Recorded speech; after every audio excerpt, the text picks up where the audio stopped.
Long and short, the Mimiq Doubler from TC Electronics is a pretty killer pedal. I'm always looking for ways to sound bigger live. I play pretty heavy music in a trio, and 9 times out of 10 for rhythm guitar parts, we end up double tracking those parts. So when you play live, you sometimes don't sound as full as you do on record, and this pedal gets you most of the way there. I think it's really designed to be a stereo pedal. I've seen a lot of people use them mono before, and it ends up sounding kind of just like a strange chorus sound, but when you use it stereo and you close mic cabinets and things like that, you really get a pretty convincing, wide, almost double track stereo effect. There are 4 things that I would consider when incorporating the Mimiq into a guitar rig. Number 1, I would probably only use this pedal if I was playing in a trio or I was the only guitar player in a band. More often than not, for both live and on record, 2 guitar players are going to occupy different spaces in a stereo field, somebody off to the left, somebody off to the right. And if you have this giant stereo spread tone, you are definitely going to be stepping on somebody's toes. Number 2, and I think most importantly with this pedal, is that you really have to watch out for phasing issues with it if you're playing through real cabs.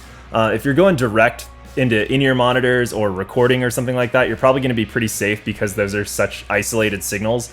But with real cabinets in a room, depending on how far apart they are or how close they are together, you definitely can run into some phasing issues depending on where you're standing. You might notice that some of the low end is dropping out or things like that. In this particular room that I'm in right now, I have both of these cabs close mic'd, and I think it did a really good job of capturing that separated tone.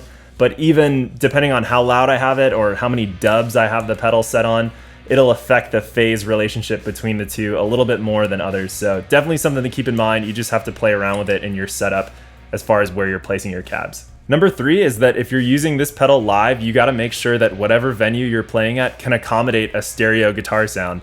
There's plenty of venues that are still running mono PAs, and if you have your signal split to stereo and you mic up 2 cabs and then it sums to mono, it's going to sound like a phasey mess. So I would probably keep this off in those scenarios. Last but not least, this pedal is not a substitution for double tracking in my opinion. I probably would not use it on a record. I would actually double track the part. It's more of a tool to use live to get close to that double track kind of sound if you're the only guitar player in a band and you just want to sound as big as possible.